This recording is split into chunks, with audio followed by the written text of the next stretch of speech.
Pushpendra Saroj ji.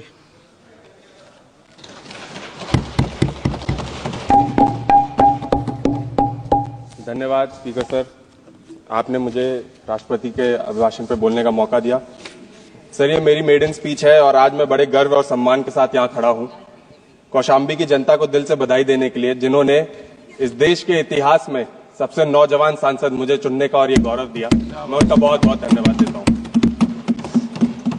Sir, सबसे पहले माननीय राष्ट्रपति जी ने जिस तरीके से महाकुंभ में हुई स्टैम्पीड को लेकर के जो भी श्रद्धालु मरे उनके प्रति संवेदना व्यक्त की, मैं उनका धन्यवाद देता हूं। लेकिन ये सदन के माध्यम से पूरा देश उनसे ये जानना चाहता है कि जो सरकार के दिए गए आंकड़े जो 30 या 40 हैं, माननीय राष्ट्रपति जी ने क्या उनके ही प्रति संवेदना व्यक्त की है कि 700 से ज्यादा आंकड़े, जमीनी आंकड़े जो हैं, जो सरकार पेश नहीं कर रही है, उनके प्रति भी संवेदना व्यक्त की है। सर, सबसे पहले मैं राष्ट्रपति द्वारा दिए गए अभिभाषण के महत्वपूर्ण बिंदुओं को जिसमें उन्होंने कहा है कि सेवा, सुशासन, समृद्धि और गर्व के स्तंभों पर देश के भविष्य का दृष्टिकोण रखा है।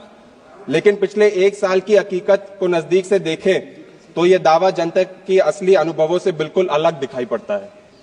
सत्ता में सरकार का कम मार्जिन से जीत पाना यह स्पष्ट करता है कि देश के लोगों के सरकार के बढ़ती निराशा एक सच्चाई है। अगर यह सरकार सच में सेवा और सुशासन का प्रतीक होती तो भारत की जनता इसे जोरदार समर्थन और देती। लेकिन मतदाता का स्पष्ट संदेश इस सरकार को यह है कि वो परिवर्तन चाहते हैं। Sir, within the first year of this third term government, this government has trampled upon the spirit of the Constitution, introducing controversial legislations like the Waqf Bill and the constitutional amendments for one nation and one election. The Waqf Bill, marketed as a step towards empowerment and modernization, is in reality a direct assault on the secular fabrication of our nation. It is yet another attempt to tighten government control over the religious and cultural traditions of the Muslim community and undermining their autonomy in the name of religion. Meanwhile, the proposal for one nation, one election poses an existential threat to India's federal structure.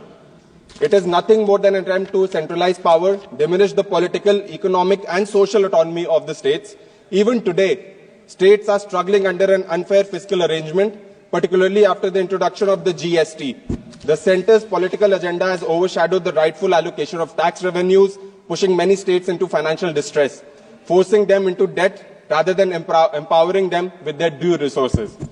This government claims to uphold the Constitution, but its action speaks otherwise. It is our duty to call out these contradictions and defend the very principles that define India's democracy. सरकार खुद को, speaker sir, सरकार खुद को गरीब का रखवाला कहती है, गरीब कल्याण और सबका साथ सबका विकास जैसे स्लोगन्स देती है, लेकिन असली सच्चाई सबसे परे नहीं है। ये लोग गरीबों का भला करने का वादा तो जरूर करते हैं, लेकिन देश में इनकम इक्वालिटी और बढ़ती चली जा रही है। इनकम इनक्वालिटी, ऑक्सफैम रिपोर्ट के अगर मुताबिक चले सर, तो सिर्फ 1% अमीर लोग इस देश की 40% से ज्यादा संपत्ति कंट्रोल करते हैं। बाकी जो गरीब लोग हैं करोड़ों, वो कहीं के नहीं बचे हैं। अर्बन एरियाज में युवा बेरोजगारी 23% से ज्यादा हो गई है, और अगर हम रूरल इंडिया की बात करें तो वहां पे जो गरीबी है और मनरेगा का बजट भी 30% से ज्यादा कम कर दिया गया है। इससे हजारों मजदूर बेरोजगार हो गए हैं। सर, विश्व गुरु भारत का दुर्भाग्य यह है कि गरीब अन्न योजना के तहत 80 करोड़ लोगों को मुफ्त का राशन दिया जा रहा है हमारे विश्व गुरु भारत में, और लेकिन भारत के 75% मजदूरों के पास कोई सोशल सिक्योरिटी नहीं है। चाइल्ड मैलन्यूट्रिशन 35% से ज्यादा हो चुका है। एक अलार्मिंग सिचुएशन इस देश में रूरल इंडिया में पनप रही है सर, इसके बावजूद सरकार का ध्यान बड़े बड़े इवेंट्स ऑर्गेनाइज कराने में है, महंगे इंफ्रास्ट्रक्चर प्रोजेक्ट्स और कॉर्पोरेट टैक्स कट्स पर है, जबकि गरीब अपनी हालात से खुद लड़ने को मजबूर है। यह डिस्कनेक्ट छोटे व्यापारियों के साथ भी क्लियरली दिखाई देता है सर, जो देश की इकोनॉमी का बैकबोन कहे जाते हैं। उनका भी बुरा हाल है। बड़ी कंपनीज बिना किसी रुकावट के एक्सपैंड कर रही हैं, लेकिन छोटे दुकानदार और व्यापारी सरकार के अनदेखी का शिकार हो रहे हैं। सरकार फाइनेंशियल इंक्लूजन और लोन प्रमोट करने की बात तो करती है, लेकिन उसमें ये लोगों को जोड़ती नहीं है। अगर हम बनारस की बात करें सर, जो पीएम माननीय प्रधानमंत्री जी का क्षेत्र है, तो वहां पे 40 साल से ज्यादा बीएचयू के पास काम कर रहे दुकानदार, छोटी मोटी दुकानदार के लोग, उनको हटा दिया गया सिर्फ वीआईपी कॉन्वॉयज के लिए, जिसमें पीएम खुद एक हिस्सा थे।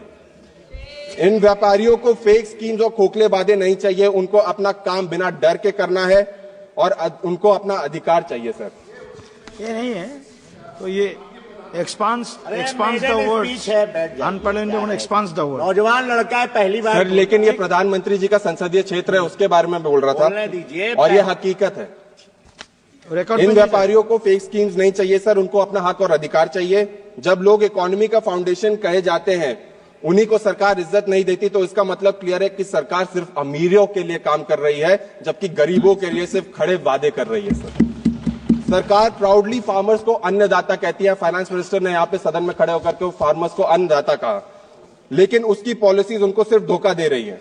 2024 की बात करें सर, तो फार्मर्स को प्रोटेस्ट फिर से देखने को मिले, जिसमें minimum support price, loan waiver, raising input cost और डिलेड पेमेंट्स के प्रोमिसेस पूरे ना होने की वजह से सरकार के खिलाफ प्रोटेस्ट हो रहे हैं। एमएसपी की लीगल गारंटी का अब तक कोई सोल्यूशन नहीं निकला है, जिस वजह से किसान अपनी फसल उनके असली दाम से बहुत कम प्राइस पे बेचने को मजबूर है। फार्मर सुसाइड एक और बड़ी प्रॉब्लम है। 2023 में 10,000 से ज्यादा फार्मर्स और लेबरर्स ने सुसाइड की सर, जो एग्रीकल्चर सेक्टर की असलियत दिखाता है। लोन वेवर का जो वादा किया गया था वो सिर्फ डॉक्यूमेंट्स तक सीमित रहा और असली रिलीफ मिलना अब तक मुश्किल है। इसके अलावा डीएपी और यूरिया जैसी जरूरी फर्टिलाइजर्स की शॉर्टेज ने किसानों को दिक्कत और बाधा बढ़ा दी है सर, लेकिन सेंटर और स्टेट दोनों क्राइसिस को एक्सेप्ट करने के लिए तैयार नहीं है। अगर उत्तर प्रदेश के गन्ना किसानों की बात करूं मैं सर, गन्ना बेल्ट की बात करूं, तो सरकार ने अब तक नए सीजन के लिए शुगर केन प्राइस डिक्लेयर नहीं किया है, जिस वजह से फार्मर्स अपनी इनकम और फाइनेंशियल प्लानिंग को लेकर के अधेर में नहीं है। गन्ना मिल्स का टाइम पे पैसा ना देना एक पुरानी प्रॉब्लम है सर, जिस वजह से फार्मर्स को मजबूरन और ज्यादा कर्ज लेना पड़ता है, जिससे सुसाइड रेट और बढ़ते हैं। जब प्रेसिडेंट माननीय राष्ट्रपति जी ये कहती हैं कि सरकार फार्मर्स को सही दाम और उनके इनकम बढ़ाने के लिए काम कर रही है, तो ये जमीनी हकीकत से बिल्कुल ऑपोजिट लगता है। 2020 के किसान आंदोलन एक बहुत बड़ा एग्जाम्पल है कि किस तरह फार्मर्स को सरकार के अगेंस्ट प्रोटेस्ट करना पड़ा ताकि उनका हक और अधिकार उनको मिल जाए, लेकिन अभी भी एमएसपी की guarantee, loan relief, climate protection और फेयर मार्केट एक्सेस जैसे कोर इश्यूज पर सरकार सीरियस नहीं है सर। प्लीज कदम कीजिए सर, बस 2 मिनट सर। नहीं कदम कीजिए। सर, सरकार के वादे असली रियलिटी से बहुत दूर हैं। क्राइम अगेंस्ट वुमेन, नारी शक्ति की बात करती है सर सरकार, yet its action tells a different story, one of neglect, injustice and apathy towards the safety and dignity of women in India. While grand speeches celebrate women-led development, the ground reality exposes a disturbing contradiction, sir. Crime against women has surged alarmingly, with over 4.5 lakh cases reported in 2024 alone. Sexual violence, domestic abuse, workplace harassment remain rampant, and yet conviction rates remain abysmally low. The horrific incidents in Manipur, sir, where women were paraded naked and assaulted, shook the nation's conscience, and yet this government remained silent for 77 days, sir. Yet the government has to speak on Manipur, sir. We have demanded so many times in the parliament, yet it has to speak. Please sir, conclude. Please conclude. Sir, the government says, boasts about youth empowerment. Youth बहुत बड़ा section है हमारी society का, sir. Unemployment is soaring. Unemployment rate is at more than 8% as of December 2024. 35.6 million people are jobless, and yet the government's negligence continues, sir. UP, PSC, RO, ARO exams were cancelled due to paper leak, triggering widespread protests. This isn't an isolated incident.